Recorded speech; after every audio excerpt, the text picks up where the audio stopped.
Merhaba, ben Mehmet Akif Çınar. Sıfır Atık isimli oynatma listesinin bu bölümünde karpuz kabuklarını nasıl değerlendirebileceğimizi göstereceğim. Hazırsanız başlayalım. Bu vereceğim tarife karpuzların dışındaki ince sert kısmı temizleyerek başlıyoruz. Bu sert kısmı patates soyar gibi de temizleyebilirsiniz. Ya da biraz daha küçültüp sanki balıktan bir fileto çıkarıyormuş gibi de bu işlemi yapabilirsiniz.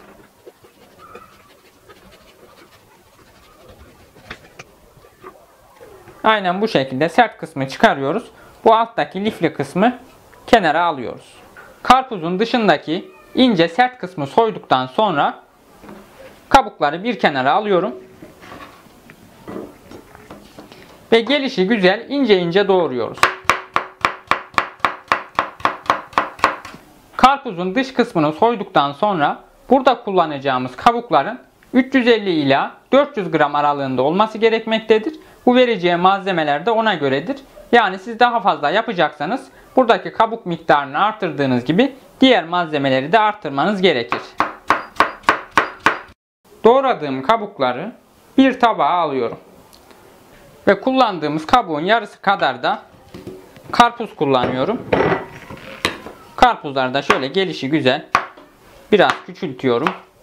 Ve şimdi ocağın başına geçerek tarifimizi hazırlamaya başlayalım. Ocağa bir tencere koyarak içine doğramış olduğumuz karpuz kabuklarını, 150 gram çekirdeklerini almış olduğum karpuzları ve son olarak 180 gram toplam 1 su bardağı toz şekeri de üzerine ekliyorum.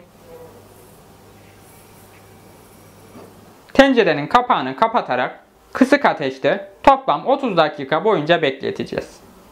Bu aşamada içerisine su ilavesi yapmayın. İçindeki su gayet yeterli olacaktır. 5 dakikanın sonunda altında neredeyse yarıya kadar su oluyor. Böyle bir kez daha karıştırıyorum. Ve kapağını tekrardan kapatıyoruz. 30 dakika boyunca kaynattıktan sonra karpuz kabuklarını ocaktan alıp blenderdan geçireceğiz. Blenderdan geçirirken etrafa sıçrayabilir. Bu yüzden dikkatli bir şekilde blenderdan geçirin.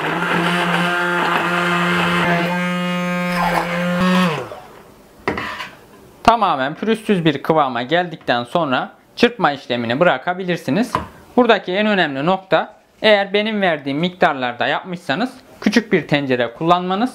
Daha büyük bir tencere kullanırsanız bu aşamada tencerenin içerisinde blenderla çırparken zorluk yaşarsınız. Fakat küçük bir tencerede kolaylıkla bu şekilde püre haline getirebilirsiniz. Bu şekilde pürüzsüz bir kıvama geldikten sonra bu karışımı tekrardan ocağa alıyoruz. Bu tarz marmelat ve reçellere limon suyu eklemek hem şekerlenmesini önleyeceği gibi daha uzun süreli olmasını sağlar.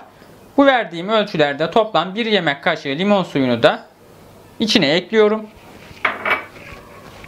Ve bu aşamadan sonra tencerenin kapağı açık bir şekilde fazla suyunu bir miktar buharlaştırarak yaptığımız marmelatı biraz daha yoğunlaştırıyoruz. Yaptığım marmelatın son kıvamı bu şekilde. Kıvamı şu an akışkan gibi gözükebilir. Fakat buzdolabında dinleneceği için içerisindeki şekerden dolayı kıvamı daha da yoğunlaşacaktır. Bu kıvama geldikten sonra ocağınızı kapatıp ilk sıcağı çıkana kadar oda sıcaklığında bekletin. Marmelat hazır.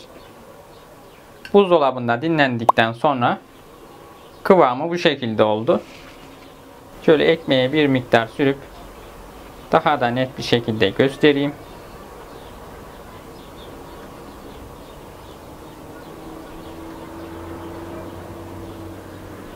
Bu yaptığımız marmelatı tatlı süslerinde, kahvaltılarınızda lezzetli bir şekilde kullanabilirsiniz.